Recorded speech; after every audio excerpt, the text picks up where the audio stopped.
Hello and welcome to another modelling video. This is Alan from the Mokona Man at YouTube with another model video. Today I would like to talk about the International Plastic Modelers Society, shortened, and you'd hear this a lot, IPMS.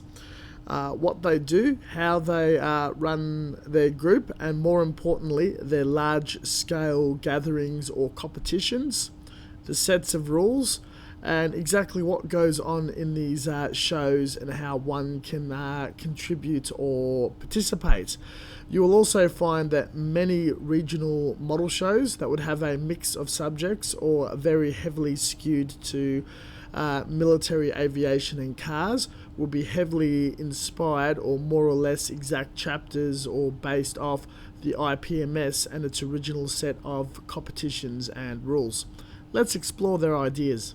Now, this is a fairly old concept. According to Wikipedia, the IPMS was found in the United Kingdom in 1963.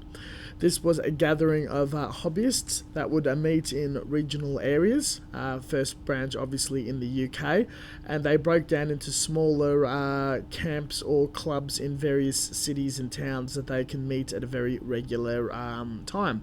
This was a time before the internet and other medium, so the only way that you were able to share your hobby was to find an ad for it, and go to someone's house or a venue, share your models, kits, what's going on, news, new releases, and all that sort of stuff. I would assume that a lot of this would have happened through the local hobby stores that also contributed and assisted in the marketing of their business. Shortly after, magazines also played a huge part in doing reviews and a Q&A section, as well as showcasing people's builds, work in progresses, and all that sort of stuff. Again, what you normally see on the internet.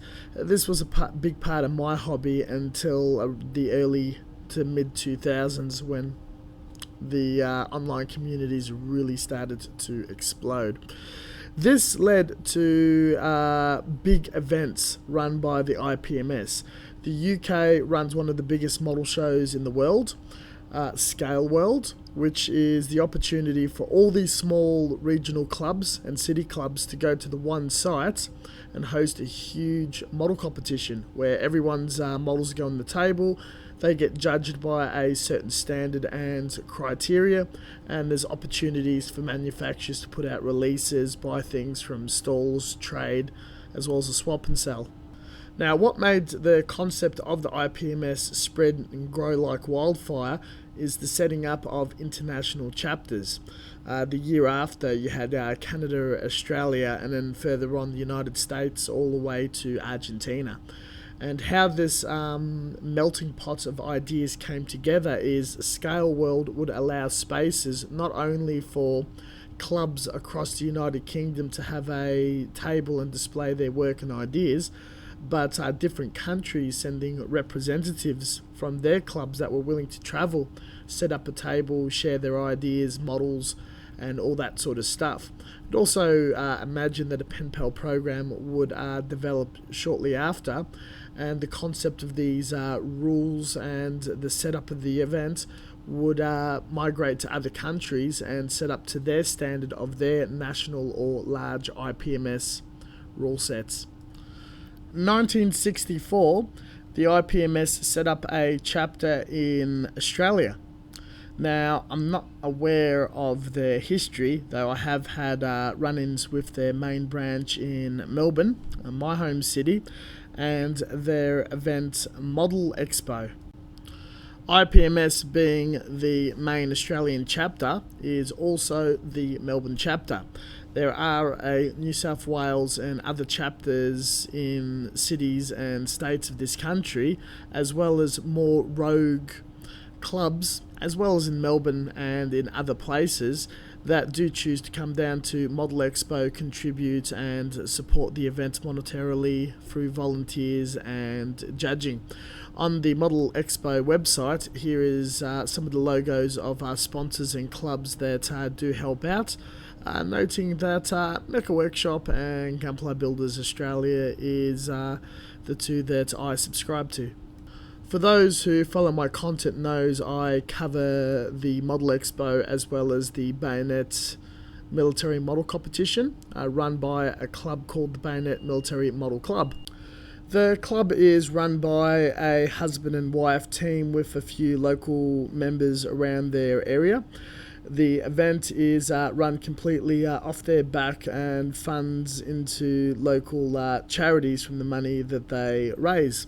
You will see at the event from the photos and commentary I give, members of the IPMS as well as other independent modelers and other model clubs will attend, trade, judge, compete and contribute to the event, as well as Bayonet club members in full uniform attending Model Expo. Going again by the slogan, by modelers for modelers, if I was to describe the concept in my own words, it is a loose network of resources to run events and have a pleasant experience for the many instead of benefiting the very, very few. The small regional events, meetings and all that is attended by the most diehard of modelers on a very, very regular basis, though 90% of hobbyists would encounter this idea, concept and organisation through its principal large event being Model Expo in Australia, the slightly smaller ones in each major capital city, and obviously Scale World in the UK and equivalents in other major capital cities of the world. And this is where the term IPMS is brought up when you're looking at an IPMS style model competition opposed to a sponsored one by a manufacturer such as the Bandai Gunpla Builders World Cup, Citadel, Warhammer, Gold Demon and other ones that may have occurred in the past, such as the Tamiya one. Now at this point of the video, all the information I'm going upon is the resources from the Model Expo website and my experience of attending this event since I was 15, 16 years old, little tacker at the intermediate levels, mum driving me in and all that sort of stuff. And as I've grown up and progressed, made friends, dropped back in to the point where I bring a whole club along, traded to swap and sell, and to the surprise of very few lucky subscribers, working the door selling tickets to people coming in. So a bit of a disclaimer, due to regional as well as cultural differences, you can assume that each IPMS chapter and major event would be run completely differently from the essence of their committee of management running it. I find the Australian current team is very progressive and very accepting of many type of styles and have a tendency to be really, really into the hobby, where I've only heard through the grapevine, though can't prove, that the United States version seems to be very, very strict and do favour the more traditional modelling of glued together ships, tanks, planes, cars, and a bit standoffish when it comes to wargaming and Asian style gunpla and science fiction subjects. Chances are, if you're watching my content and you're watching this video, you're a very active modeler, you're interested in attending model competitions, events, displaying, and being more involved in the community or hobby at an event level. If you just wanted to attend, purchase stuff and walk around, you'd have done a ticket and done so.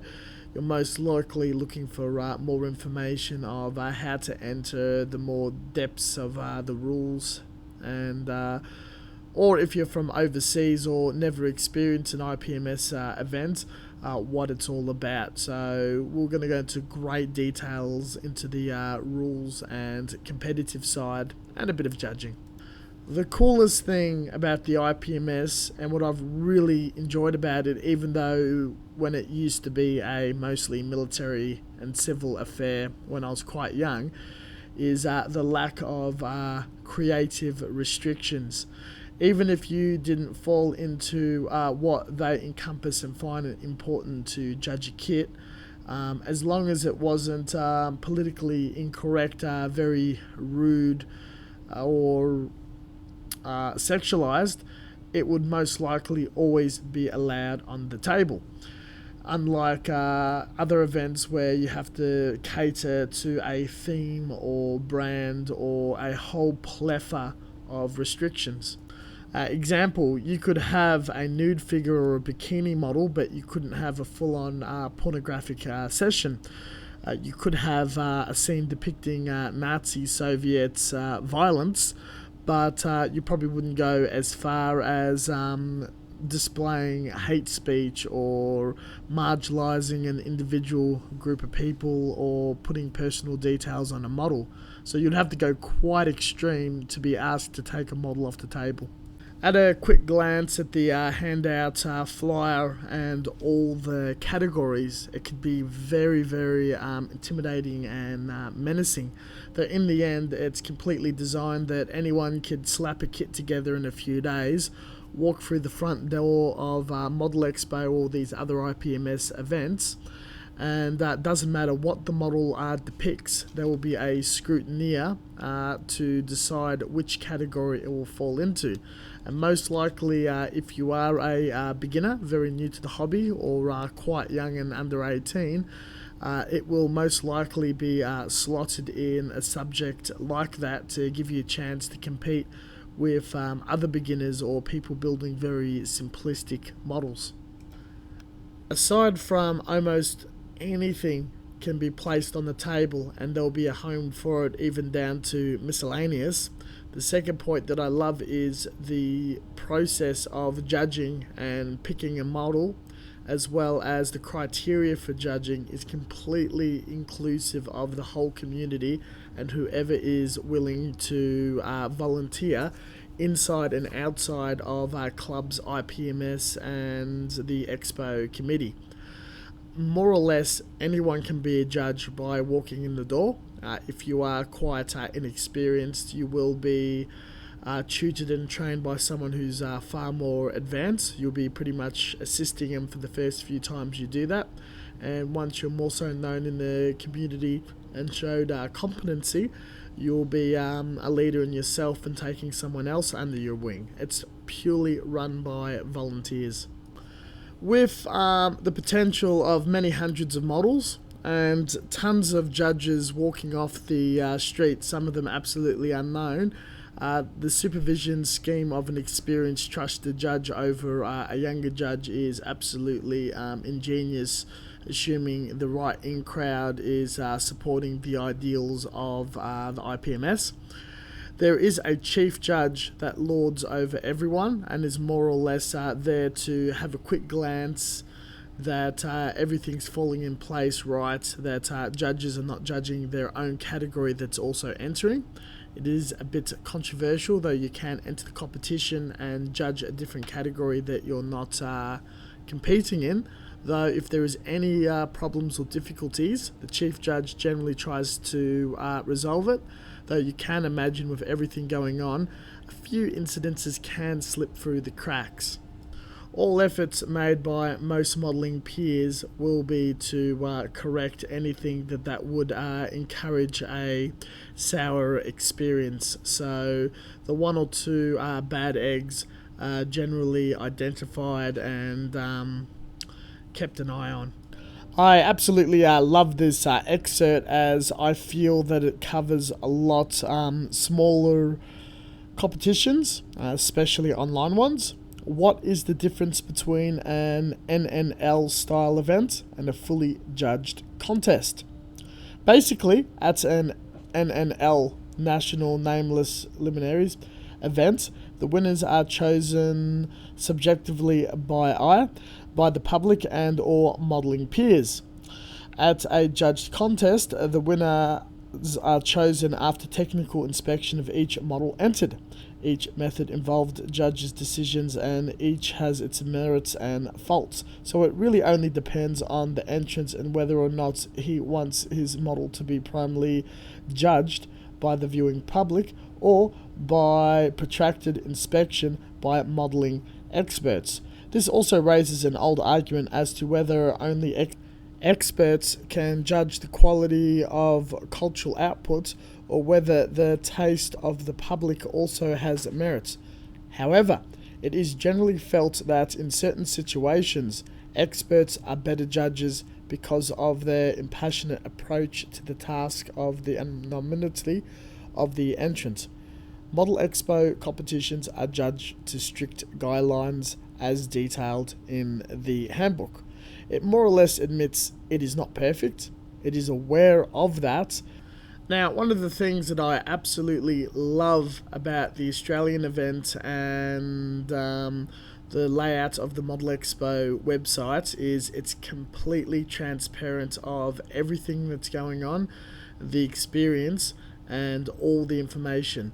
These screenshots are taken from the Model Expo website, and there is also a more comprehensive handbook which I've read a while ago and keep up to date from time to time. And anyone that ever has any experience with model competitions or going to enter one online, in person, IPMS, Gunpla Builders World Cup, or social media, the reading of this handbook is really, really eye-opening. You'll pick up and learn a lot, and it just is in the spirit of what a competition should be like. I will provide a link to download and read this book, or view it at least. The book covers immediately the history of the event and who contributed to it by name. It is over 25 years old and based off the United States version, later on creating many different changes with its evolution. Later on, we have a quick guide to judging, what the judges and competitors should be aware of. Starting off with courtesies. They are purely running off lack of resources in volunteers, so be very patient with them, including the judges. I would not approach them or trouble them before and during the event. Souring their experience would probably lower the pool of strength and arms to run the event.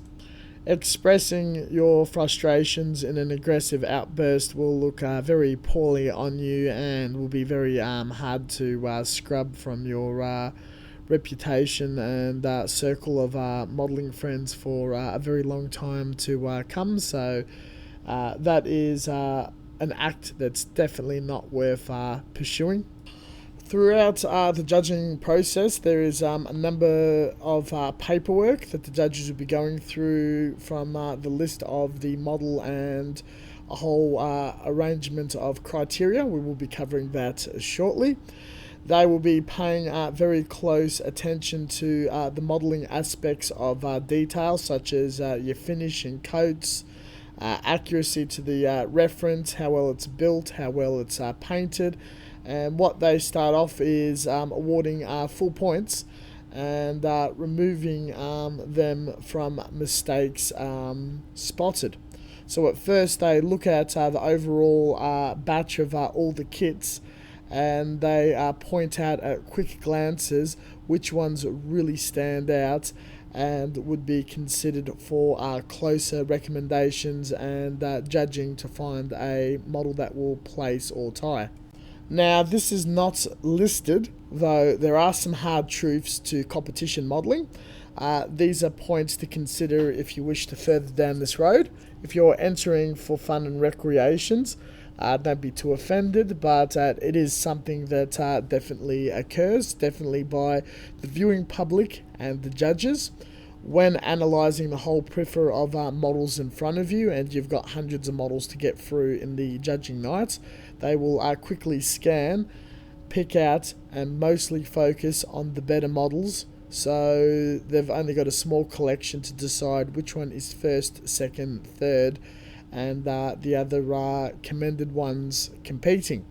If a model is not very exciting to look at, very boring, or very poorly made, it will be ignored and walked past completely.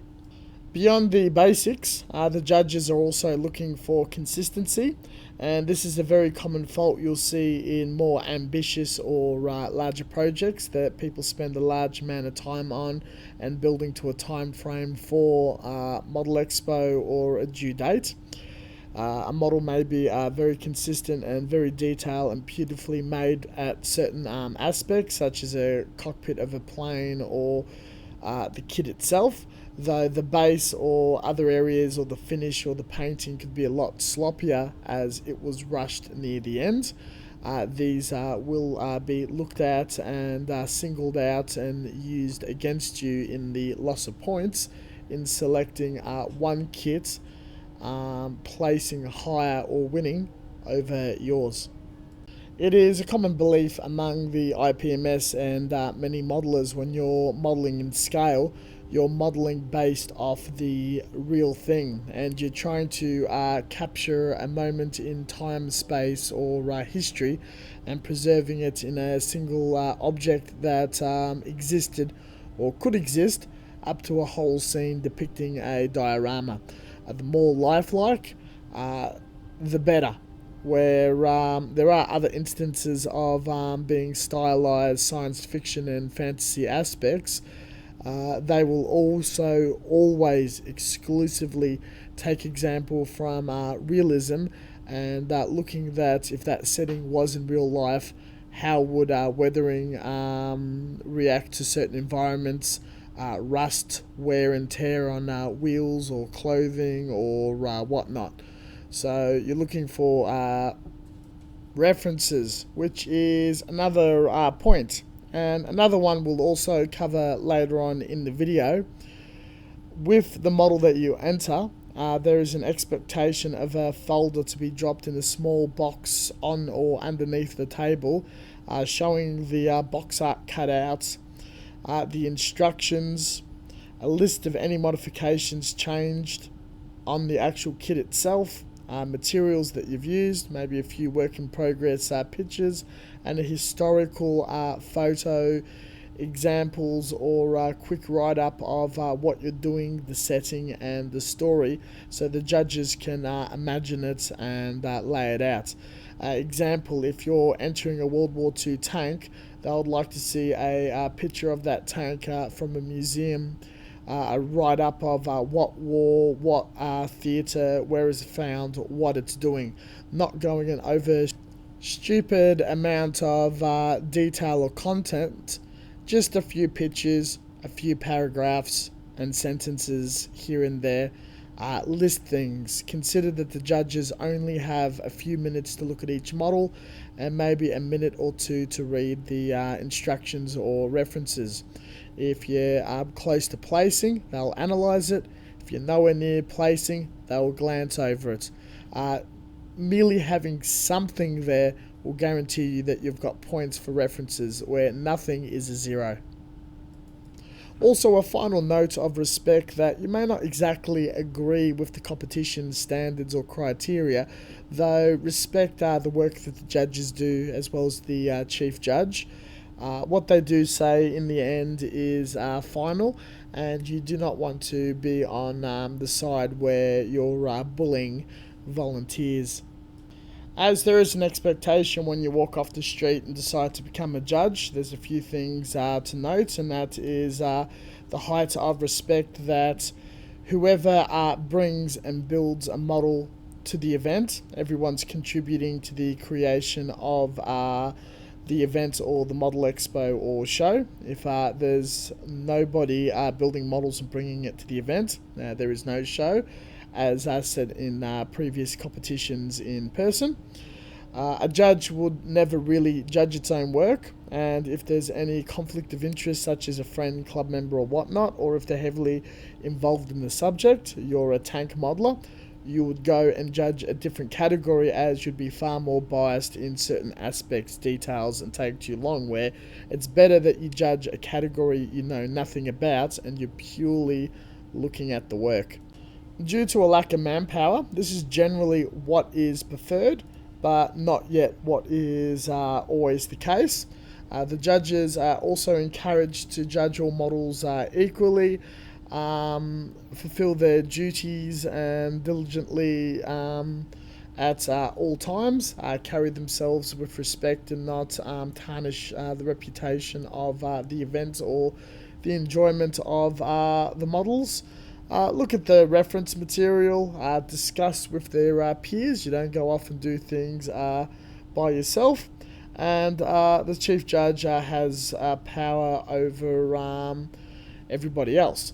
But most importantly, respect of the models on the table, and you don't know who's listening around you, who's friends with who. Do not talk shit or badmouth a kit, and that's even if you're an attendee. Consider this, you do not know the modeler, their intent for building or the reason why they're built. There are a lot of people who do it to overcome mental anguish, PTSD, veterans, disabilities, and in the end that could reflect really nastily on you. I've got a handy list on this page of things to consider when you're entering, or if you're really new, such as putting your model on the base in case the model has to be handled, tips about where to get your reference material, put it in, what to bring to the event, to remember to pick up your model, or some other common sense things that a beginner may not be aware of that comes naturally to someone more experienced. The next section goes into great detail regarding the stages and point breakdown of judging.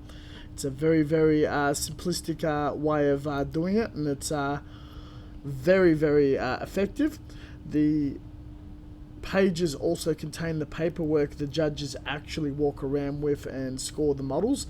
This is helpful to read for anyone being involved in a model competition to have an idea how they're going to build their model, what the judges are looking for, or if you are to be a judge, what to prepare for, how you'll be conducting your job. There are two stages. Stage one is where you're doing an overall round-up look-around, where there's a very basic system of scoring kits out of 12 points. 9 or higher goes round 2 for closer reviewing, where the rest is not really considered. To rest at ease, it is reported around 40 or more judges participate in judging. A good 95% of the judges are reported to be experienced Model Expo judges and being at 3 or more years of Expo judging. The very few are put with the most experienced judges, which is the case when I tried. I remember when I volunteered there was about 10 first timers, which was probably a really big one for that year, and there was just so many judges wandering around. I'd probably place the number quite higher than that. Going into the 3 stages, so when you're doing your stages, you give it allocated a category and a level. So let's say senior figures or junior armor, and you're only judging that one and only category, nothing else. Stage 1 judging has multiple elements. What they are looking for is construction. That's judged 1 out of 3. All the other ones are exactly the same. Seam lines, ejector pins, nubs, glue marks, all that sort of thing that makes it look more like a scale model or a model kit toy than an actual real aircraft or a real figure or the real object. 1 is badly misaligned parts, obvious seams, glue marks, no effort in putting or anything besides just gluing together and nothing else. 2, work has been done to clean up construction or seam lines or whatever, but there's still defects like sunken seams or a missing nub or some gorge marks from removing things. And 3 is no noticeable errors whatsoever. Nice and easy. The other sections are attention to detail, marked out of 3. Finish, marked out of 3. That's a lot like your dust on the paint. If it's dirty, paint runs, overspray, gloss, matte, inconsistencies. References, if there's nothing, just the instruction sheet or extra bits and pieces. And you can see there that references, a big one, if you did not even bother bringing anything or putting anything in the box to show evidence of building the model, that more or less brings you out of the running of placing whatsoever. Doesn't matter if you got a show-stopping model or something that could place in that category. Not considering that is the biggest killer for most modelers. Stage 2, all the models that listed at 9 or higher, or at least the best models are written down on a list. And at this stage we are listing the top 3 models, third to first place, and anything else that went over 9 will also receive a commended little piece of paper. Now each model that's being scored gets a score sheet, 5 categories, a grade from 1 to poor all the way to 5 to excellent. Each model independently is scored looking and scrutinizing between 2 people to get a number. The numbers are totaled. You look at the rank of the total. The one with the highest number is what is placed first, second or third. In the event that 2 models that are placing for first, second or third has the same point value, the chief judge or a high level judge will be brought in, studies the 2 models and see which one is either overly more complex or which one has more mistakes or errors, or if the errors is grave enough for one to be considered better than the other. That's when things get a bit complicated. Some categories there's only a few models and the skill gaps are huge. Other categories there are plenty of models. Sometimes one model will enter multiple models, and it's very, very stiff in placing which one is definitely better. During the judging night, all of these are given to the more senior judges and the head judge. They are all collated, looked at, reviewed, and all the first place models are compared. They have a look at the few models that scored the highest out of all the different categories, and then decide a best to show, as well as highest points for things like finish, paintwork, brands and special awards. This system is excellent as opposed to pointing, I like that one, that is clearly best, that one's second, that one's third, from my taste of what I like or what's preferable, is not really acknowledged, and it's a counting up of points and then going, oh, that model has the most points, clearly from this system, that's the one that's going for the trophy. This prevents all personal points of views, opinions, and it's purely focused on the references, the work compared to the references, and the level of skill that's been invested into that category or style, opposed over what is the personal belief or the preferences of that judge.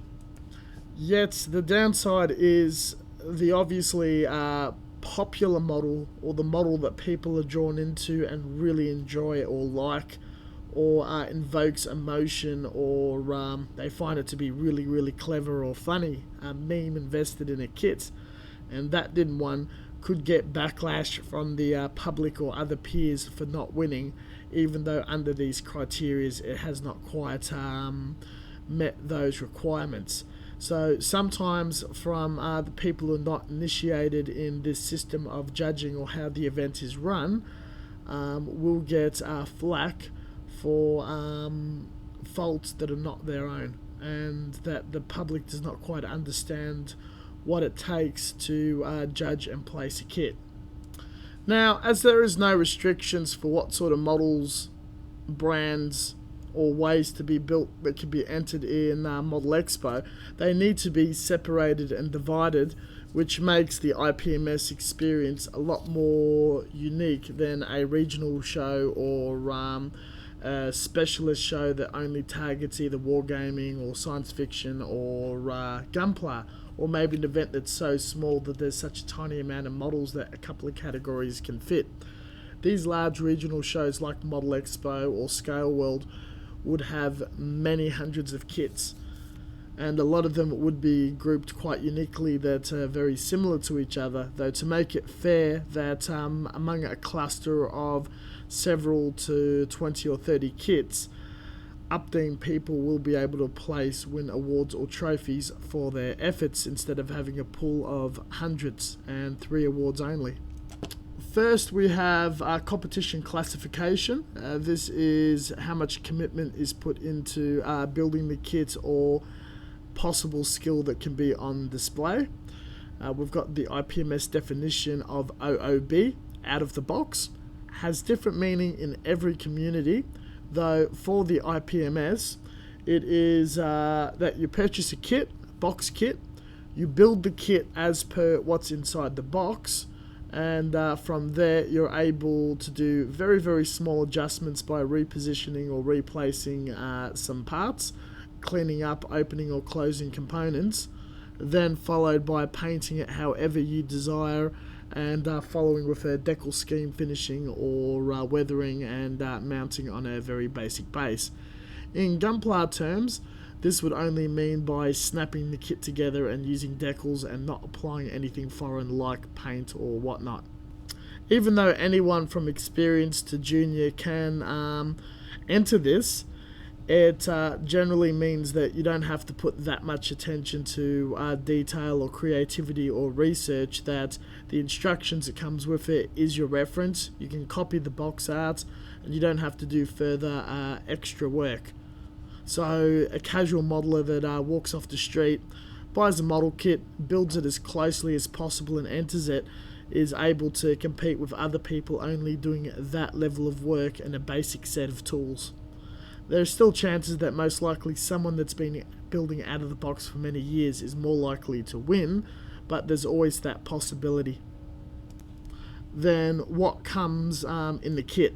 Normally these extras for your model kit, you have to buy the model kit, then you need to buy all these extras that represents the certain aircraft or tank you're building or car, to the certain look or conflict that plane or tank might have entered. You have to buy the parts that fits perfectly on that kit, and there may be over different manufacturers, a cockpit, a nose cone, a weapon system, tank tracks, wheels, whatnot. Then you do further work by doing a little scratch building, rescribing, whatnot, buying the appropriate decals. So you're either running around and doing a lot of shopping, chopping up your kit and adding these bits, or you're improving these bits yourself through fabrication. This takes a lot of experience, a lot of money. These parts exceed the cost of the kit that you're buying, as well as the skill to utilize it all together, paint it and finish it. For the very experienced modeler that's trying to create something perfectly in scale over a subject that they're more or less done a lot of research on or slightly obsessive, this is an aspect a lot of modelers really enjoy and is considered to be very, very advanced. The limitation is you're still buying a boxed kit, so you've got one model kit and then you're applying all these parts from outside to improve that one kit. Now, my favourite, for obvious reasons, is open. Sometimes the category is so small it's just open and absolutely anything goes. Other times it's because you've got some really, really crazy modelers and you've got some higher tier work going. Open allows people to buy multiple model kits, chop them up and stick them together to either create something unique, or chopping up aspects of the same scale object that there's multiple model kits of and getting the best details of all worlds, scratch building something from complete scratch and not even utilizing a model kit whatsoever, or going down all sorts of other avenues such as casting resin or modifying toys or other objects that's not a model kit and turning it into a model kit. This could be a lot of fun and display a range of skill. Now, for a historical entry for classifications, there used to be one called Enhanced, ENC I think it was. This was in between out of box and modified. What this allowed you to do was build your model out of the box, but also had the opportunity to chop up the model and reposition wheels or file wheels down a bit to look like they're sagged. Used a slight amount of styrene sheets or putty, drill out gun barrel holes, make seat belts out of tin foil, any sort of small basic modifications that is leading to modified without using anything such as aftermarket parts or whatnot. You're only using what's inside the kit and some scratch building material. This was introduced by Chief Judge Darryl Williams many years ago, a good friend of mine and someone whose brains I can pick from time to time. Now we have the competition categories. These are the subjects that your models can be placed in a box and viewed in a section. And this is broken down in aircraft, military vehicles, automotive vehicles, vignettes and dioramas, figures, science fiction, movies and fantasies, ships, miscellaneous, and scratch build. Now, depending on said subject, some areas are far more popular than others, especially aircraft, military vehicles, and science fiction. Instead of having, again, the same scenario, 100 models with only 3 awards to go around, it is fairly subdivided to the point with the classifications, age range, which we'll get into, and sub-classifications, such as First World War, Second World War, and modern aircraft, let's say. And there would still be quite a few in each section. Then it's broken down in scale. You got your common scales, 35th and around there, 72nds and below that, and anything that's absolutely micro, tiny, or huge. And if you still have a lot of 35th aircraft, then it's divided further into open, modified, and out of box. Now, among these sub-competition categories, this list changes every year, and it goes down to the committee what is expanded upon and what is squashed. If one year something is particularly popular and there's too many models to judge, that would be furtherly divided. If there are multiple aircraft World War One subjects and there's only 1 or 2 kit in each section, they may close the whole section into one category to have 5 to 10 models instead of 1 model in each one winning first place. This allows for you to be fairly judged among peers instead of being the only model standing out. You need to look at this list on the website every year. Some of the subjects of these categories would be aircraft, medium scale, modified, propeller driven.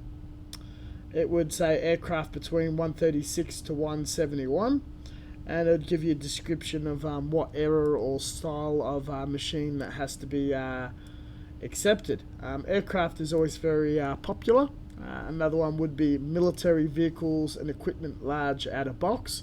So you would have sub rules or little definitions or stipulations that help with that category. Vehicles and equipment would allow that even though it is out of box, you'll be able to add extra fuel cans or tarps or tools on a flatbed truck as your model on display. When judging each categories, each aspect of the model is not quite equal, and there's some aspects that the judges will be instructed in the paperwork to weigh far more heavily than others. Obviously, universally, references and realism is going to be a heavy impact. Something like figures. Construction may not be important, as some figures come moulded in one piece or a few pieces, but the painting of the figure would be absolutely paramount, and is something that you would focus most heavily and put most amount of time into.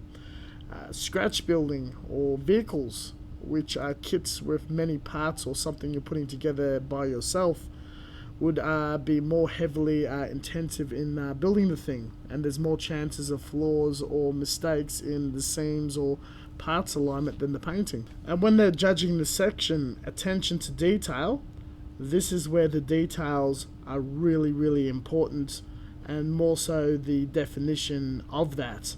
Again, painting for figures, construction for vehicles and scratch building, ships if they've got all those little extra wires and rigging and absolute tiny aspects that some people care about, other people not so much. They're the sort of things to look at in your little area of speciality. There are some interesting rules in the category of miscellaneous and scratch building, sections that I really enjoy entering and viewing. Scratch building, wargaming armies, and Imagineering are not subjective to out-of-the-box or modified rules, as there may not exactly be a box instructions or appropriate references. References should always be provided, even if it's something that you've imagined or invented yourself. Concept drawings and explaining what it is, and work in progress photos would be most likely suitable, but a wargaming army may be pushed out of blister packs. Scratch building, you are still building something that could potentially exist. Imagineering, the best way to explain that is freescape, sandbox, kit bashing, putting together multiple kits. This prevents this going into scratch build, where you got people sculpting things from unique materials. Imagineering is just going absolute crazy with that concept. Think of the rat rod or chop shop motorcycle, where you get multiple components of car engines from different manufacturers of cars and bodies and parts and steering wheels and whatnot, and you create your own unique device or vehicle or something. That's what that category is all about. People who are a little more creative in that aspect, and it can be an absolute lot of fun. The final way to separate classification and categories is age. We've been talking about seniors. This is all adults over the age of 18 that has the resources, skill and time to invest in that. We also have intermediates and junior, which both have an age range that I don't have access to yet.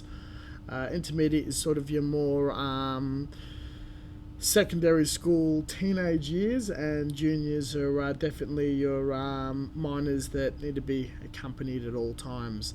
It's not so much there to be fair, that more so the will of promoting the hobby and passing it down to the future generation and grooming them for this style of modelling, thinking, and having fun. Each category in the age is not limited by scale, and generally each of them is categorized as open, and you're not restricted to out of the box or modified. There's a tendency that a popular saying that I've heard from a family member, all children are born artists, and they lose the free will to create as they grow older. You put a model kit in the hand of a child or a teenager who's very creative and wild, is very likely to chop it up, play with it, glue together freely, and paint it however they want to do it, without fear of criticism, feedback, or rejection. And something that should really be honed, and that is also shared by the IPMS. And it's normally quite a rewarding experience of also being awarded with awards, encouragement. awards, and even at previous years for junior or junior and intermediate, that free models were given to every child that entered and not won something.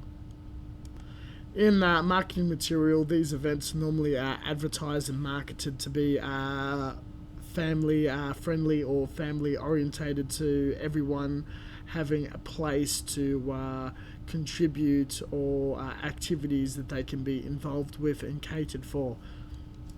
Finally, we're going to explore restrictions and rules, which is more kindly referred to the competition's condition of entry. A lot nicer and easier. Now, a good proportion of it covers what time to rock up with your model and how much money you're paying. Interestingly enough, you're able to enter as many models as you like, or able to afford with the entry fee, and as in many categories as you want, as long as your model and your age as the modeler applies to those categories. And eventually, you bring anything you want, scrutineers will place it in a box unless you're actually designing a kit in an interest and fashion you like, or to take out a category because it seemed a bit weaker in the previous year, or something exciting enough for you to want to compete against some pretty impressive skill levels. Yes, in both instances or extremes, trophy hunters do exist, though with the amount of categories to collect, I don't blame them. Then we go into the ages of the separation of junior and intermediate. Under 14 for junior, between 14 and 18 for intermediates, born at 1st of June or whatever it is.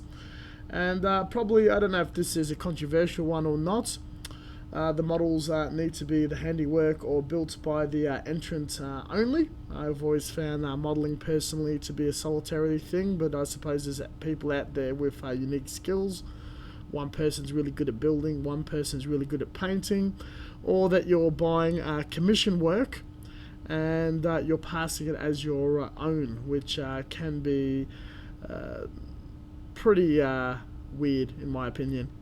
I think if you really want to cheat in that regards, even if it's age, category, or not building yourself, the hobby industry is one of those things where people are that mad in love with modelling and the process of constructing, buying, and manipulating the kits, that people are always sharing photos of progress and buying and tools and methods and whatnot. And for someone to come out of the woodwork and win and not show any previous backlog of work, or just come out of nowhere and then suddenly disappear, that can be very, very unusual. Not to say that people who do behave like that are cheating. Burnouts can occur on very, very large projects, and when you're working very hard to build a model by design to win. In the end, if it's not fun, or if you don't have other goals, not too sure why you're doing it. Sometimes it is self-promotion. There's a few other ones that just have to be written in writing to stop people from playing word games. Scratch-built models goes into the scratch-built category. There's the issuing of special awards. If your model is a part of a club display, it can't be in any competition categories. If your model meets multiple categories, it can only enter one to win. Interestingly enough, if your model has been entered in previous years and have not placed, you're able to re-enter the model, either unmolested or changed. If your model has placed, you cannot re-enter it again, unless, and I'm not too sure, it's another category. Models should be made of plastic, though in specialty categories such as figures, wargaming, and scratch building, that rule does not really apply. Resin is covered in all other categories, though I'm sure if you come with a lead military kit, that's okay. Aftermarket parts can come in a whole plethora of materials. Scratch build can be any materials. Dioramas can be any material.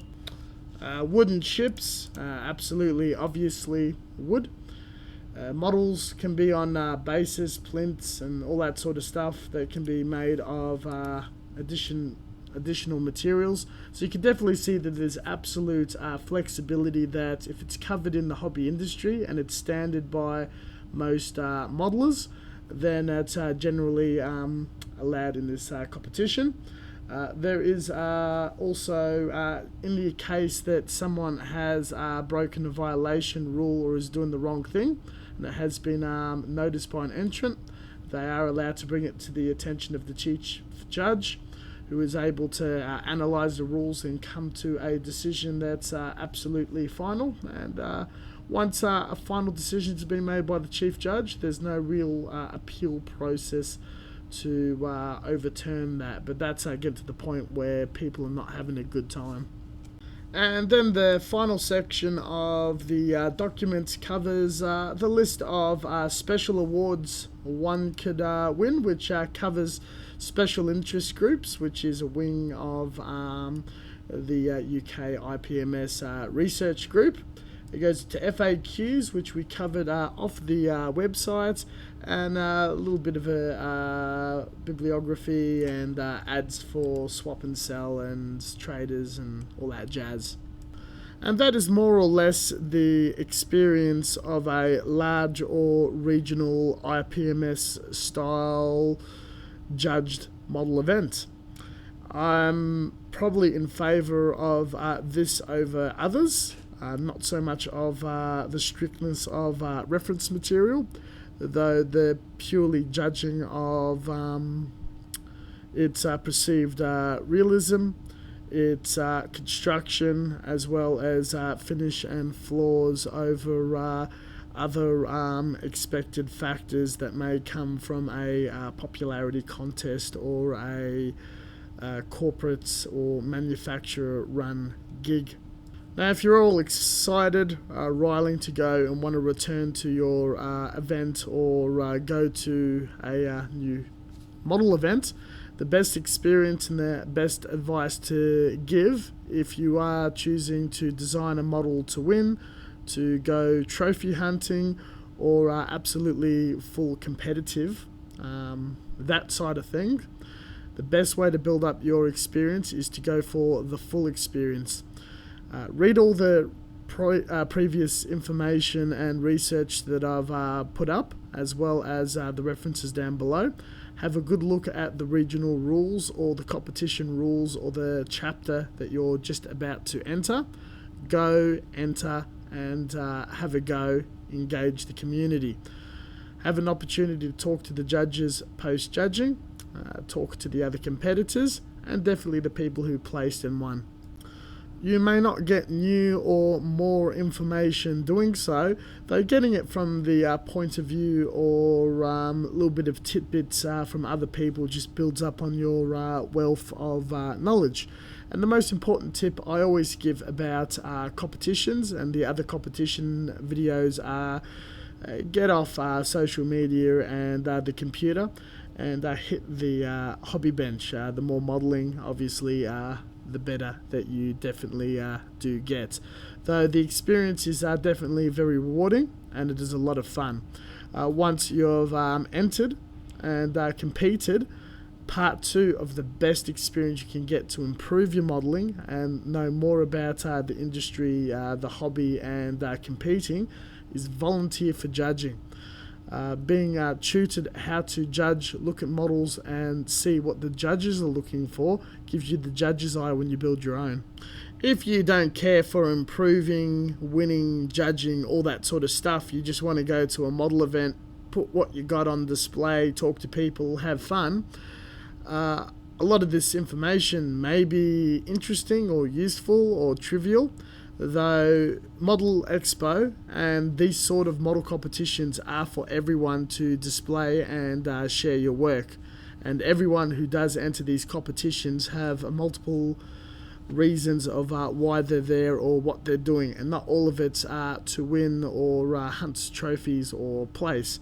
So do not feel singled out that you can't enter because you're there to improve or you're there to meet the criteria of Model Expo, but you could put a model on display to invoke emotions, be popular, tell a joke, be funny, or just for the sake of being social and having the opportunity to talk to other people because you've got something in common of. And if you want to enter, enter. Doesn't matter the level skill you have. Most people will not make fun of you, they will not laugh, they will not ridicule you. Now, looking at criticisms, rumours, and some of the bad stuff that people don't want to enter or don't want to talk about. Now, one aspect that people really get up their nose is the focus on reference material and realism. There needs to be a real-life version to base your model off, which is good for most people doing everything from sailing ships to military vehicles to whatnot. Though once you start going on to paper, fantasy, and what-if scenarios, it gets a bit more blurred of what's reference material or what to base it off. If you're replicating a tank from World War II that they had blueprints of and were designing but never finished, you could paint it in a way of existing German schemes or perceived German schemes, but you'd still weather it and battle damage it like what did hit the battlefield. If you were painting a miniature of a science fiction creature like an alien or a mermaid, you would go to fleshy tones that would be based off animals, either furry, scaly, or fleshish, and use those real-life examples to flesh out whatever you're creating. Now it gets into, once you start going into the wargaming world, that are things that are very, very stylized. Luckily, in the wargaming category, it is judged as if you're entering a Gold Demon Championship or what the standards of models are. It's very comic booky, cartoony, so they're very forgiving of that until someone else puts out a realistic depiction of a Napoleonic or historical army. Sometimes they're also stylized. When that becomes a case, it is assumed that skill and the wow factor goes over anything else. When we're going into my sphere of things, anime figures, as well as Gundams and whatnot. In the end, when they look at something like a Gundam, they're looking for a metal painted texture or surface that would either resemble an aircraft, a car, or a tank. You're either doing a nicely polished candy coat Suzabi that's like a Ferrari, or you're doing something that's on the ground, paint chips and streaks like a tank, or aircraft. Sometimes, as this is a new category and recently embraced by the IPMS, they're still learning to navigate that field of interest. Now, in the past, where Gundam was very new to Australia, and myself and Ghost Xeon and some other people, when we met many years ago around 2006 to 2008 Model Expo, entering Gundams, they threw us into science fiction, judged it if it was a lot like a Star Wars kit, and had no idea how to handle us. And for a few years it was a bit standoffish and weird, though recently it's very much embraced, and the current group build that the IPMS is doing in Australia is the Bandai Gundam Bear Guys. So you can see that the complaint of IPMS judges everything if it's an aircraft or tank is frankly not true, and the perception that it's a rivet counting competition, depending on what your definition of a rivet counter, is not unpleasant or uncomfortable, or you're not exactly going to be shunned for the model kit or style of modelling you're doing. Once you start going into the conceptual art side of things, and you want to see what would happen if A German tank was painted pink and was on the planet of lollipops and fountain strawberry milk, without a story behind it and references of why you're building that out of your imagination at a subpar skill level. It's going to get the results that you expect, and just a sudden win is not going to happen. If done so to turn heads and have a laugh, then that is always cool and frequently done. As mentioned, this system is not perfect, but it's designed for the modelers and it changes with the times and the industry. Do not have the mindset or decide, I do not want to enter this competition or my regional competition or whatever because they are not accepting of my style of modelling or models, or they don't have Gundams, or the military people think science fiction or anime or wargaming is weird.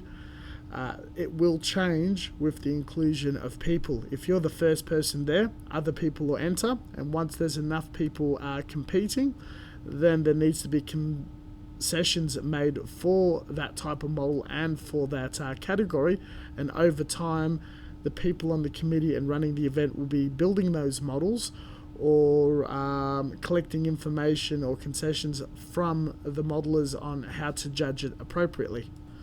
The IPMS meetings are also very regimental, they're structural, and they discuss a lot of these points of categories and judging points and a lot of these things.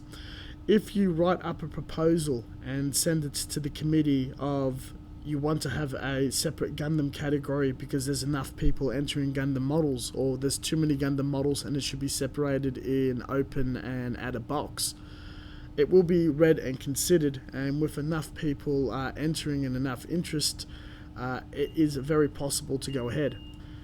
The judging is absolutely brutal, not because the judges are rivet counters or elitists or anything like that.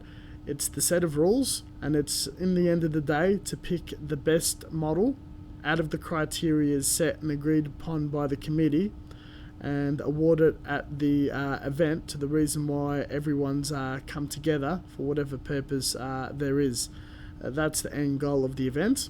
No one's going to be nasty about it. It doesn't matter what your skill level is, and it's pretty much all encompassing. For the event that big, obviously, again mentioned before, there'll be your bad eggs, there'll be a few people wandering around the tables and whispering nasty things. Most people are very cool, and I find most of the time just wandering around you'll bump into random people, everyone has the same hobby and interest, and you'll just fall into absolute random conversations where people jump in and out where you'll be talking all day. Model competitions is an event that you spend a fair amount of time preparing leading up to it, leading the concluding event to be extremely exciting to go to and displaying your work. In the end, overall, it is an experience, and the experience 90% of the time is absolutely rewarding. In the end, I definitely recommend participating in being a participant, just viewing it, or judging and volunteering. The idea that IPMS has of a network is absolutely brilliant, and there are levels for all sorts of modelers to somehow have an impact, and changing the event and improving the event is purely done through participation. This video is definitely very rambly and has gone for far too long. In conclusion, it is a lot of fun. If you choose to trophy hunt, all the information is there. You've got the handbook there, you can do your research. Definitely read the rules, do the research in the handbook for your local chapter or the country that you're about to enter. Though with the internet and exchange of ideas, it's very safe to assume that either at the moment or in the future, a lot of the events are very, very similar. Thank you very much for watching. As always, until next time, stay tuned for further content. At the moment, I've completely pulled down, cleaning out and resetting up my hobby area. It's overly cluttered with far too much junk, incomplete projects and things that I just don't need. So very little table space, too much clutter. I'm doing a deep clean, which has been going over the past few weeks and will be a little longer. So it'll be a while until I'm fully set up and putting out regular content. After attending the Gunpla Builders World Cup, and I've been thinking a lot about competitions.